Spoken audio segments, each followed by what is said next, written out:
Hello and welcome to episode 12 of Women, Sex, God, Power, a podcast where we are exploring the rise of divine and dark feminine consciousness, the awakening of ancient goddess spiritual power on this planet as we move through an enormous collective shift.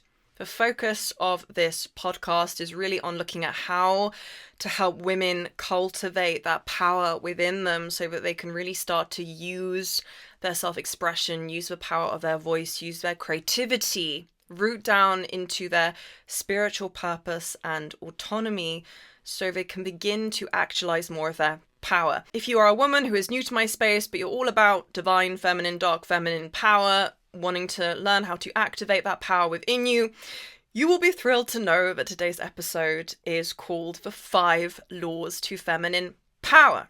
Now, before we go any further, if you are new to my space, whether you found me through Threads or Instagram or TikTok or YouTube, I just want to introduce myself really quickly. My name is Shwedan. I'm half Egyptian.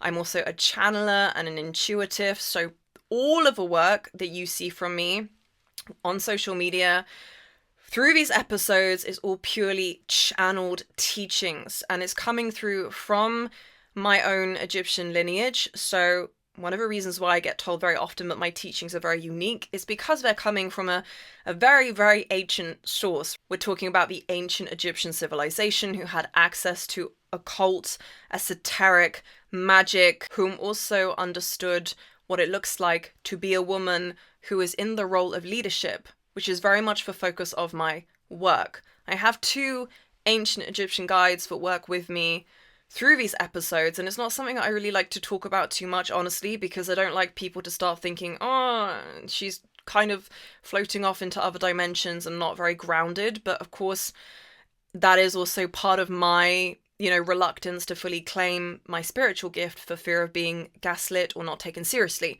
But a lot of my work comes through 2 ancient Egyptian guides. One of them is a female Egyptian priestess, the other is a male Nubian pharaoh. So you can imagine that their transmissions and what they bring through me is very, very potent and very profound. So it took me a long time to really understand where all of these different pieces of information and knowledge were coming from, because as an intuitive, I'm tuned into different sources at all times, different streams of consciousness, universal knowledge. So a lot of the teachings that I bring forth are centered around feminine empowerment and what it actually looks like to really, really be a feminine leader, a conscious, spiritually guided feminine leader, because there's a huge difference between feminine leaders who are operating from their toxic masculine shadow side, and then feminine leaders that are really embodying that divine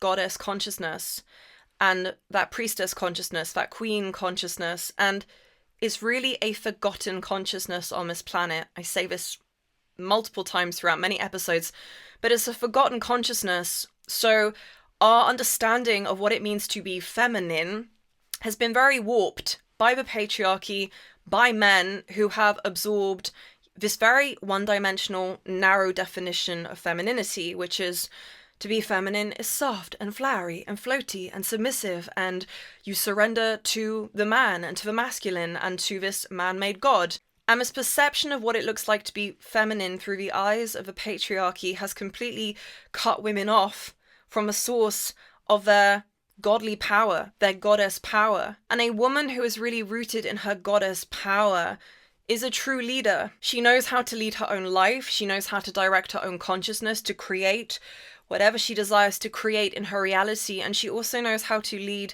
both women and men.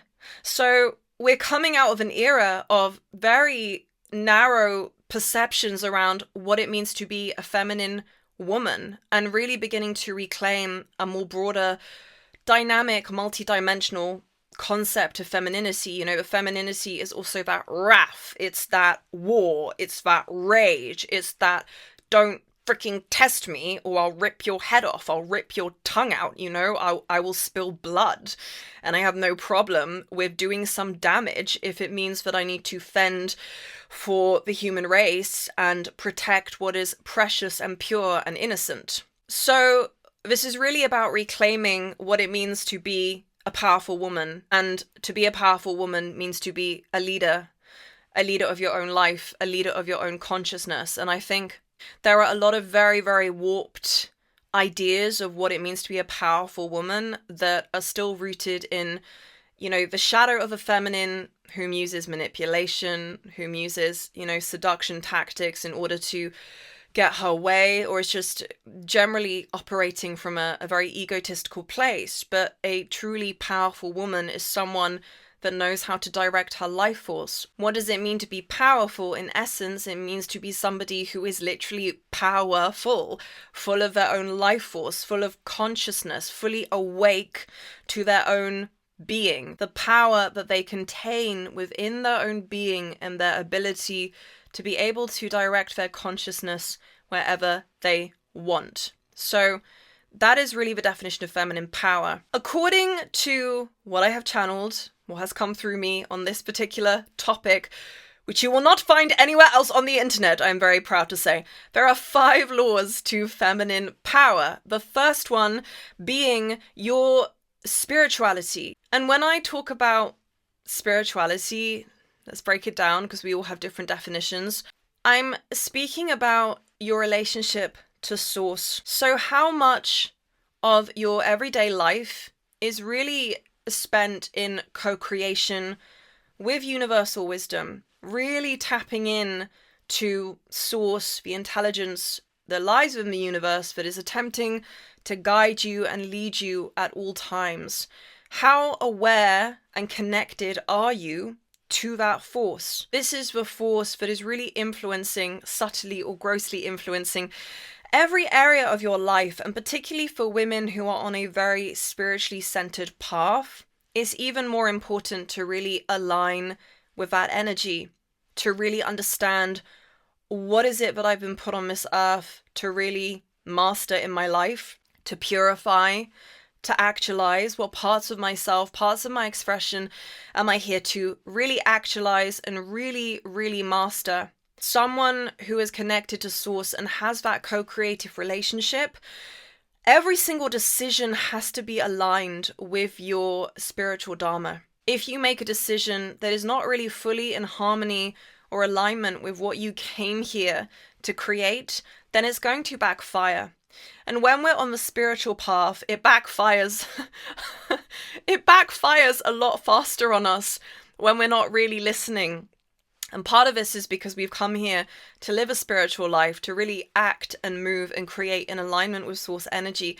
So when we fuck up, we get redirected quickly onto the correct path, because so much of our life path is designed to, really be in alignment with source energy. So when I talk about your spirituality, I'm talking about how attuned are you to your individual blueprint, your individual soul mission, what you came here to create and manifest with your life force. What are the things that you're doing in your everyday life that are not really powering you or enhancing your inner sense of spirituality, your connection to your soul, your connection to your essence?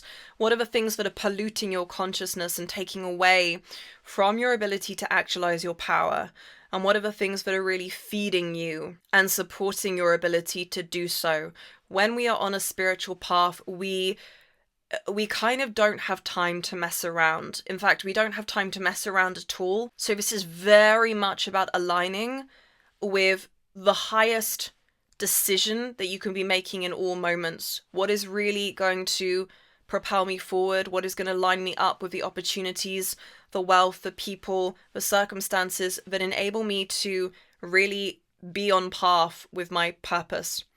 So that's the first half of, really being in your power as a woman. And the other aspect that I want to mention that's really important when it comes to spirituality is also recognizing when you need to take more accountability and more responsibility for the direction that your life is moving in. A lot of so-called spiritual people have this almost addictive obsession with handing everything over to a tarot card reader, their psychic, their intuitive, their coach, their mentor, or really depending a little bit too much on universal intervention in order to get the ball rolling. So being spiritual doesn't mean that we just sit back and relax and, let the universe take over and, oh, well, I'll move when it's divine timing, or I'll move when, astrologically things feel a little bit more easeful. We need to get into the habit of recognizing when we're using our spirituality as an excuse to not move, to not do the thing, the healing trap, as many call it. When we're using our spirituality to check out of worldly issues, to check out of taking care of our finances and looking at ways to accumulate materialistic wealth, because that's not spiritual, which is a huge, huge lesson that I repeatedly unpack with my women tribe. This idea that having material wealth goes against your spirituality, that in itself is a massive, massive sign that you're spiritually bypassing. So being spiritual doesn't mean checking out of reality. It actually means becoming far more awake to reality, to the politics that are playing out in the world. So your spirituality should not be an escapism. And a lot of people use it as an escapism, and this is when we start to, notice ourselves cycling in the same pattern over and over again, where nothing is really changing. We're trying to do all the manifestation work. We're trying to align with our future self, with a higher timeline, manifest the money with mantras and affirmations, and, bring our dream into reality, and nothing is really changing. And this is always a sure sign that you've checked out, that a part of you has become a little bit too delusional. Okay, I'm not saying that delusional thinking doesn't work, because it can, but there needs to be a balance. There needs to be a balance between, this is my vision, this is my dream, this is where I'm going, and nothing is going to stop me, and I'm going to believe in it so wholeheartedly and completely and relentlessly, but I'm also going to do the necessary practical work that I need to do in the world in order to get me there. And what I witness way too often in the spiritual realm is there's too much focus on the timeline jumping and the manifesting, the instant manifestations, and there's no practical grounding, anchoring. This is where we are right now, and this is where we want to get to. And in order to get there, we have to take the necessary practical steps that are going to enable us to manifest a bigger life, to call in a bigger dream, and have the qualities and the tools and the skills to be able to hold the dream that we're calling in. It's no good going from 0 to 100.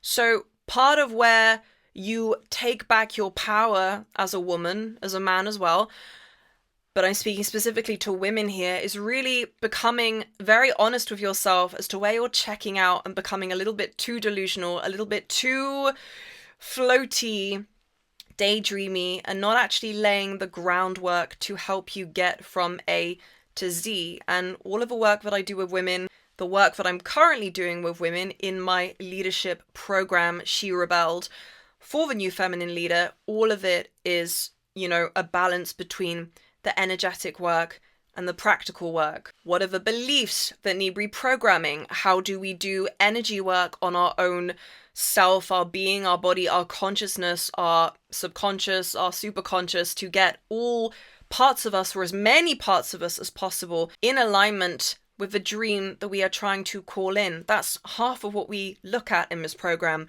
But the other half is just the practical shit, laying the foundation, how to get you from A to Z. If you're someone that wants to step into your leadership persona, build a magnetic brand, become a magnetic woman, develop the online presence and the skill set to be able to take the creativity, the messages, the wisdom, the power that lies inside of you and project that through the camera, through your voice, through your energy, through your essence. So all of the work I do is always split into the energetics, the things that need shifting at an energetic level. And I always say that makes up about 80% of the work that you actually need to do in order to build your success. And then the other half is just the practical stuff, which when we're doing spiritual work, we so often want to skip over. We so often don't want to look at because it's not fun, it's boring, and it's repetitive and it's mundane. But it's the combination of, I'm connected to my soul path and my soul mission and wisdom. And I'm simultaneously grounded in the reality that I'm in now to recognize what I need to change, what I need to do to move myself forward. It's merging those two that enables us to eventually birth our dream. Another part of being spiritually powerful is how much awareness do you have of your shadow self, which contains 95% of your raw power, your ability to create and manifest. All of it is inside of your shadow, right? That's an enormous amount of vitality and energy and prana that enables you to consciously create. But when we don't have an awareness of what lies within our shadow, and we don't know how to bring that energy into the light and transmute what is lying in our unconscious, then it becomes very difficult to really move forward and create the life that we desire. We don't have enough energy to do so because we're not really looking at the shadowy realms within our subconscious, within our being, that often hold so much of our rage and our pain and our grief and our resistance and our trauma, our fears. But that is where so much of your energy and your power lies. It's in the shadow realms, which is why when we're moving through this process of journeying into our inner underworld, into the trenches of our shadowland, and having to traverse many different landscapes, shadowy landscapes, slay different gremlins, monsters, demons, that we never imagined lived inside of us. When we come out the other side, we have reclaimed so much more of our feminine power. So we can't actually talk about feminine power or any kind of power until we really look at transmuting what lies in the shadow, that shadow alchemy work, becoming that alchemist that knows how to transmute darkness into light, weakness into power, poison into nectar and gold. The second law to feminine power is intellectual power. And I don't think that this is really spoken about enough. When I say intellectual power, I'm not talking about how many books you've read. I'm not speaking about how book smart you are. I'm speaking about your capacity to think for yourself. Your ability to question everything, to recognize that most of this world is fake. Most of us are running on a program, and you can see that in the spiritual community. It's rampant.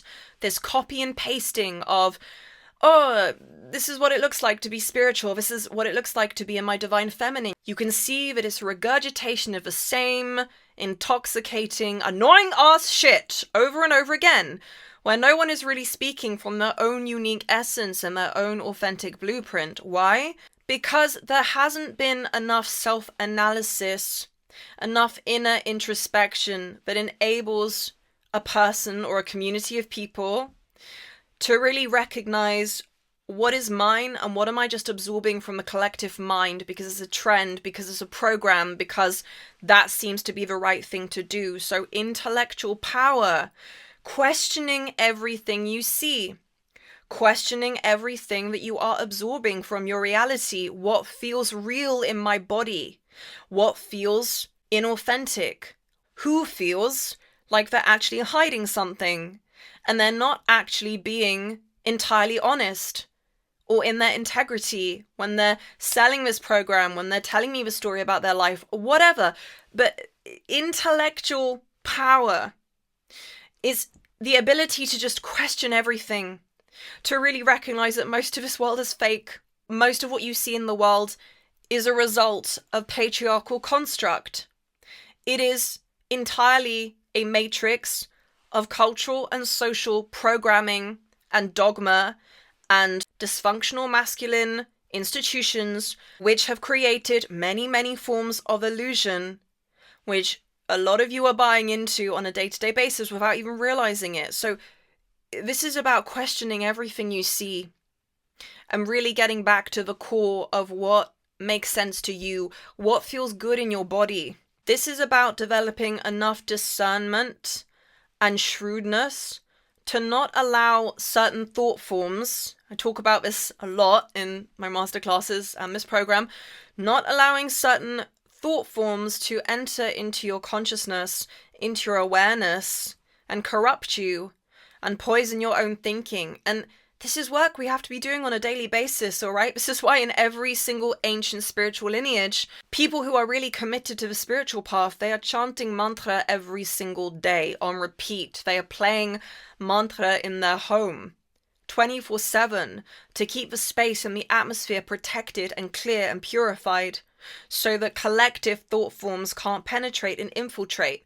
Because this is the thing, when you are not strong in yourself, when you are not centered in your beliefs, when you don't have a strong sense of self, you become a very, very easy target for external outside thought forms and belief systems and other people's garbage to infiltrate into your subconscious, into your reality, and start influencing the way you feel and think about your own life. And whether we're talking about feminine leadership or masculine leadership, we're talking about sovereignty, right? We're talking about having so much sovereignty and integrity, knowing thyself so well, being so intimately in touch with your own essence, that you're not letting anything outside of you disturb or interfere with what you know to be true. This is my reality. This is what I'm here to create. This is my energetic signature, and no one is going to take that away from me, and no one is going to enter into my mind or my being and corrupt me with anxiety and fear and shame. Oh my God, shame, such a big one for women. The amount of forces that are operating through unconscious men that want to cloak women in this veil of shame and guilt that prevents them from moving forward, because shame on the scale of human emotions is one of the lowest vibrations that exists. It's all the way down here, along with fear. Guilt is a little bit above it, but shame is all the way down here. So we're talking about the intelligence, the discernment to recognize when something is trying to infiltrate into your consciousness, take up space in your awareness, and you developing the intellectual power to recognize that's not what I believe. That's not really part of my consciousness. That's not what I want to believe. And simply choosing a different thought. Having the intelligence and the awareness to recognize that you have the choice to do so. Number 3, when it comes to the 5 laws of feminine power, is about communication. The power of your communication. How are you using your voice? How are you using your words?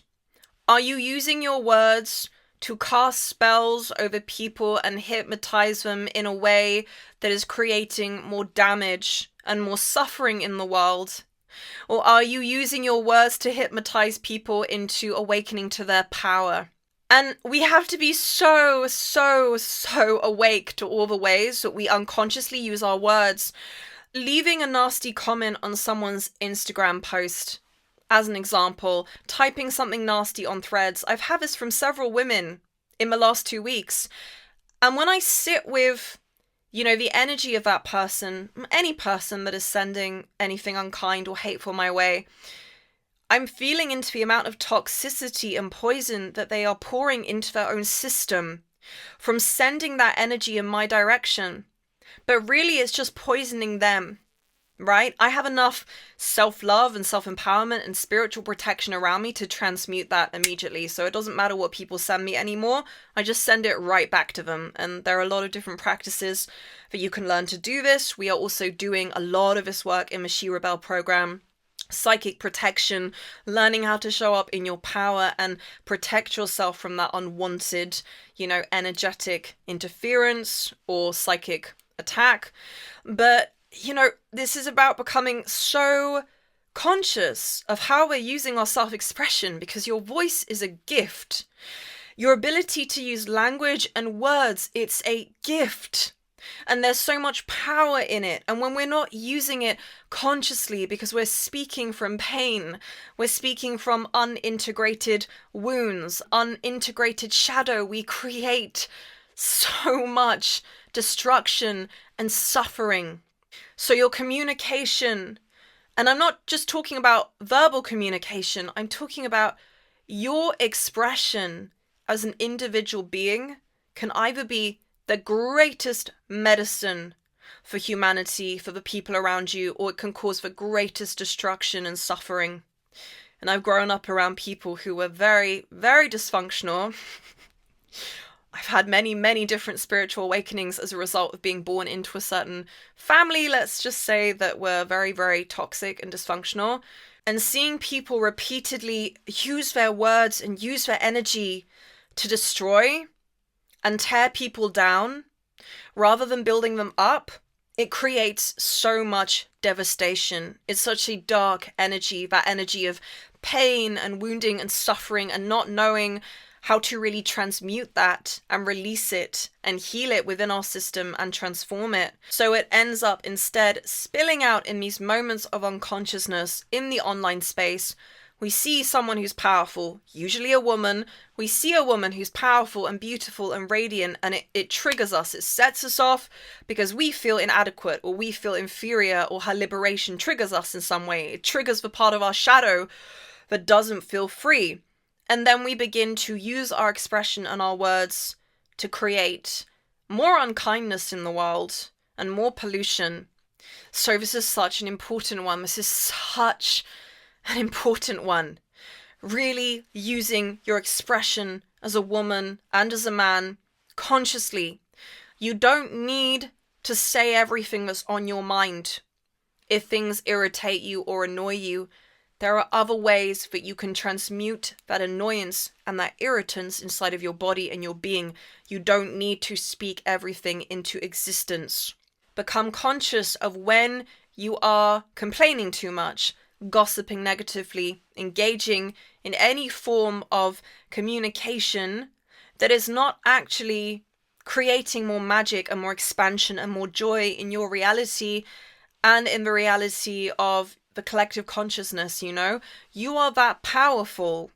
Your communication has that much power. You could meet a stranger on the street, in a cafe, and you could say the most empowering thing to them, and you could change the entire life trajectory of that one individual because of the power of your words and the beauty that is spoken through you. You are that powerful. You could change someone's entire life path. You could change the life path of an alcoholic, a drug addict. You could be the person who saves someone from taking their own life because of the kindness that is being communicated through your language, the love that is being communicated through your language. So become so much more conscious of your communication, because your expression and your communication is not here for you to use with liberty. Use it when it's necessary only. Get used to using your voice and using your words when it's necessary. Do I really need to say this right now? Do I really need to express this publicly? Or is this something I can go away and purify within my own consciousness so I don't add more mud, more grief, more pain, more anger, more suffering to the collective consciousness? That's not to say that if you're an artist and, it's part of your craft to use your communication and use your rage and use what is inside of you to activate people and awaken them. That's different. I'm talking about people who don't understand the power of their words and their communication and use it too freely without really having this inner discernment of, is it really necessary for me to say this in this moment? Or can I pause? Can I go away and really reflect on what I want to say? Reflect on whether there is a more coherent and conscious and heartfelt way to say it. This is something that I have been practicing over the last few years, and it has quite literally saved my friendships. So that's number 3 for the 5 laws of feminine power, although we could apply this to men as well. The 4th law to feminine power is about your creativity, your artistic expression. So similarly to communication, it's about mastering the art of how you use your consciousness, how you are engaging with all of the different aspects that make up your inner world, because you're not just one individual. You are many different faces of a feminine. You're the wild woman, you're the creatrix, you're the mystic, you're the huntress, you're the priestess, you are the wise woman, you are the dark feminine, you are Kali, you are everything merged into one. And this is about cultivating your mastery over your creative energy. How are you going to use your precious life force when it comes to your creativity? And again, this comes back to a relationship you have with your shadow. How comfortable are you with revealing the part of your inner world that is maybe a little bit taboo, unconventional, that houses darker parts of your feminine expression that you may be reluctant to share with the world, because that's also where a lot of vulnerability lies.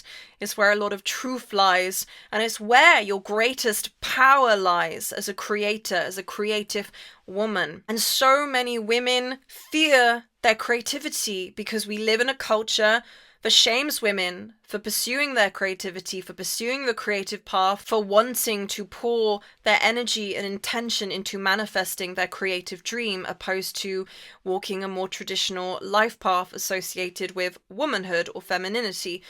So there's so much shame around your creative expression.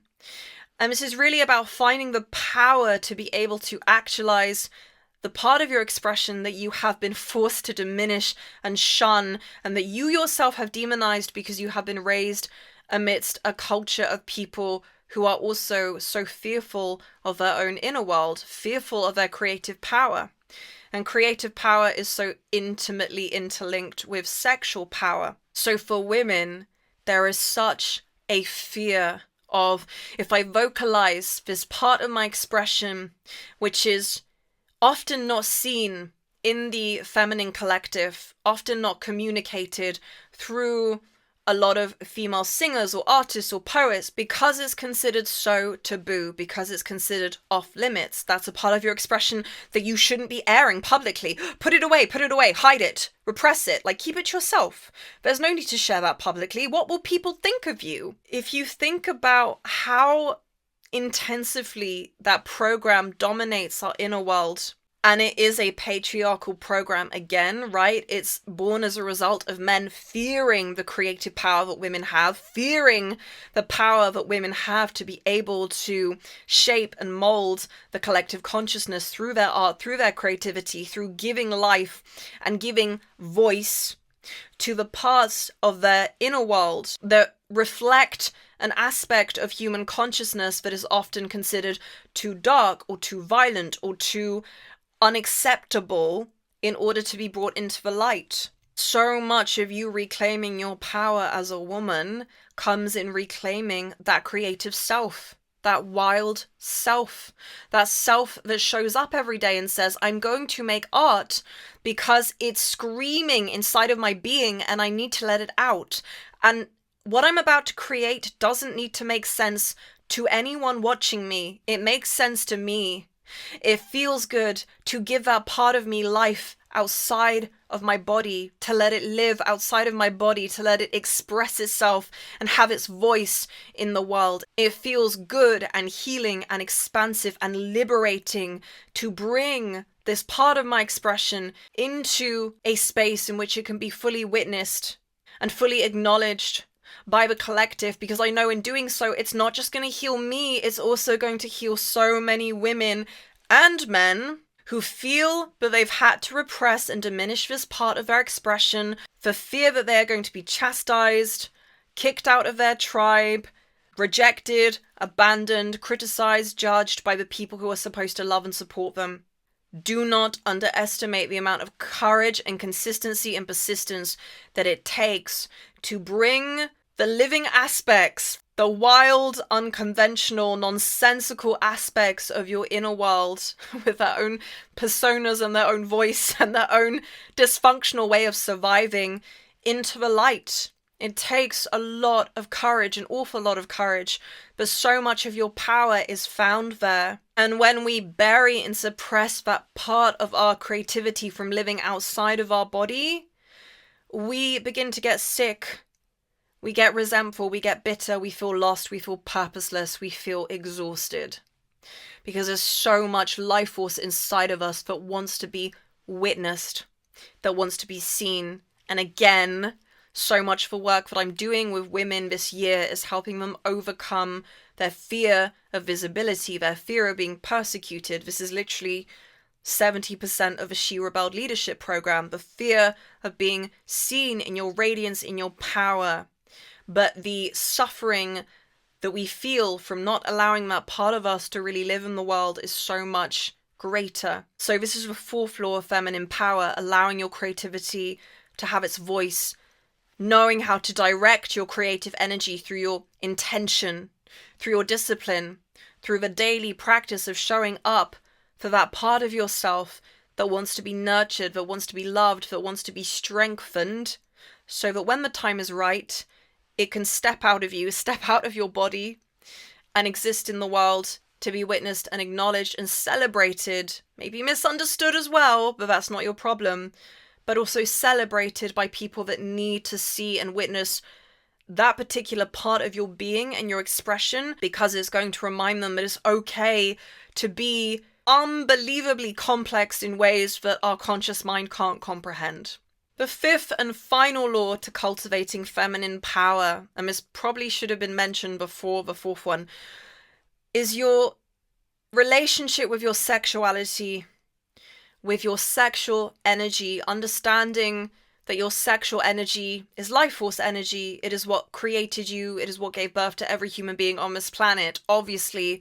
But we have become so severed as women and men, but as women, from our sexual expression, from embodying our sexuality, embodying our sensuality in a way that is healthy because of the amount of collective shame that it is layered with. So this is about reclaiming your right to sexual pleasure, exploring what it looks like to have a relationship with your body where you get to sexually activate yourself and bring that energy up through your womb space, your sacral, your root, and begin to really play with it in a way that's different to maybe what you experienced in your younger years, in which perhaps you maybe used your sexuality unconsciously, maybe used it to, validate yourself, to draw in male attention, which is really common for women when we go through this journey of self-actualization and awakening, right? We, in the beginning, early stages of our womanhood, in which we haven't been guided by elder women or really taught about our bodies and taught about the power of our sexuality and how precious it is, how precious our life force is, and the importance of guarding it. We move through this phase of being unconscious with our sexuality, being unintentional with it, letting it spill out left, right, and center, maybe using it to manipulate, pull in male attention, to validate ourselves if we haven't developed a relationship of self-love and, conscious relating with our being during that stage in our life. And it's unfortunate that for so many women, they only really begin to awaken to their sexual potency after going through some form of sexual assault or sexual trauma, or, having their sexual maturity disrupted by an external force, usually almost always men. So, reclaiming relationship with your sexual power, with your sexuality, so that it begins to feel liberating, healing, nourishing. If we think of how starved women are of their own sexual essence and power, because it's been imprinted with so much collective guilt and shame, as if us having access to our own pleasure is forbidden. But unfortunately, it's such a wildly disruptive and disturbing imprint that has been forced onto women, projected onto women, this idea that their pleasure comes after men, during sexual intimacy, that men need to orgasm first, that women should sacrifice their own pleasure and their own comfort in order to appease a man. This is so much of what creates the disruption and the fragmentation that we experience in our own sexual vitality, with our own sexual essence, because we have been taught that to prioritize our own pleasure, to activate that sense of pleasure within our body, within our being, and enjoy it for our own benefit, not for the benefit of men, makes us wrong. And I would say for both women and men, the journey to reclaiming your sexuality and developing a healthy relationship with your sexuality so that it can be communicated, articulated, and experienced in a way that feels deeply nourishing and vitalizing. This is a lifetime journey. We're talking about the most powerful energy and force in the universe, the most powerful force in the universe. So you can do all the Kundalini activations that you want. You can do all of the Tantra programs that you want. It takes not just one lifetime, it takes many, many, many, many lifetimes to be able to master relationship with source energy, with this energy that is powering the universe and powering all life on planet Earth. It's so vast and so immense and so all-encompassing, so it's not realistic for us to imagine that we're going to master our sexuality in one lifetime, or even 100 lifetimes. It's going to be an ongoing process. But for women, your power is in your sexual vitality. So this is about really exploring what it looks like to have a relationship with pleasure, with your sexual vibrance, in a way that feels safe and feels nourishing and nurturing and activating and enlivening, and helps you connect in with more of your authentic essence, because all of it is intimately interconnected, as I mentioned, right? Your sexual vitality, your creative inspiration, your general power as a woman is all rooted in your relationship with your sexual essence. And also money.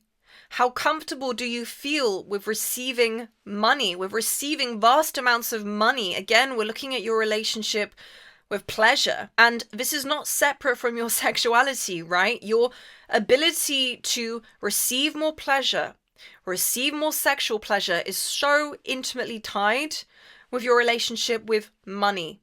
Think of the pleasure that money brings you, or the pleasure that money can buy, the lifestyle that you're able to afford when you have more money. And when we have resistance to receiving pleasure, when we think that we don't deserve to have more pleasure in our life, or when we have a certain limit, a certain capacity for receiving pleasure, and we think that's the cutoff point, that's as much as I deserve, of course that's going to impact our relationship with money, right? This is something I have spoken about so many times in my masterclasses. Your relationship with sexual pleasure, with orgasming, with allowing yourself to orgasm, is very much tied to a relationship with money. So for some women, when they orgasm, there is a resistance to fully surrendering and letting themselves enjoy the orgasm and enjoy feeling that much pleasure pulsating through their body. There's a huge resistance to that, because there's a closing up, a shutting down that happens. No, I don't deserve to have this much pleasure. I don't deserve to feel this good. I don't deserve to feel this sexually empowered. It's not safe to feel this sexually empowered. So how you orgasm will tell you an awful lot about how open you are to receiving different forms of pleasure, money, compliments, attention, support. All of it is interconnected. And your nervous system and your subconscious really can't tell the difference between any of these things, right? As far as it's concerned, if you are resistant to receiving pleasure, you are also resistant to receiving money. If you think that you're not worthy of more enjoyment, more openness, more sexual activation and aliveness, then that's going to communicate energetically through your body and through your being that you're not open to receiving. You're not open to receiving various forms of abundance. So your relationship as a woman with your sexual essence, really reclaiming that, recognizing that it's your right to be sexually empowered. It's your right to be able to enjoy sexual pleasure through your own body by yourself. It's your right to be able to have soul-reviving orgasms. All of this is connected to your relationship with every other area of your life in which you are trying to create more empowerment. So the fifth law to cultivating feminine power is sexual empowerment. How sexually empowered and autonomous do you feel in your own body, in your own being? How worthy do you feel of receiving pleasure? How worthy do you feel of being in your power, which again is connected to your sense of sexual vitality? This has been a really intense episode. Honestly, most of these episodes are more like a sermon than just a podcast episode. I really hope that this gave you loads of insight.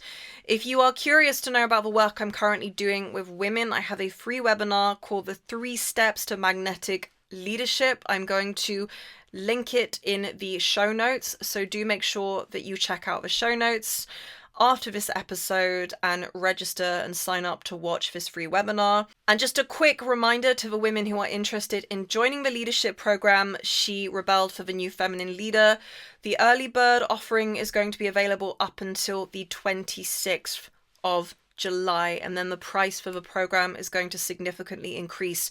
I have 4 spots left for women that want to join. This is a very intimate group because I want to work very closely with every woman that comes into this program. I will link you again the information for the program below. Do make sure that you DM me or email me if you want to learn more. And lastly, I have a Feminine Rage masterclass, live masterclass coming up on the 26th of July also. It's a 2-hour live masterclass that I'm doing with an amazing female practitioner. We're going to be looking at how you can harness the power of your feminine rage, the transformation, rebirth, transmutation of dense energies in your subconscious, in your nervous system that you want to be purifying at this time. I will also link it in my show notes. Woo, that's a lot of links. But yes, if you want to join that, the early bird is available until this Monday, the 22nd. That's all you need to know for now. I hope you enjoyed this episode. Please do rate the show and follow me on Spotify and share this episode with another woman or man who might need to hear what I shared today. Lots of love. Bye.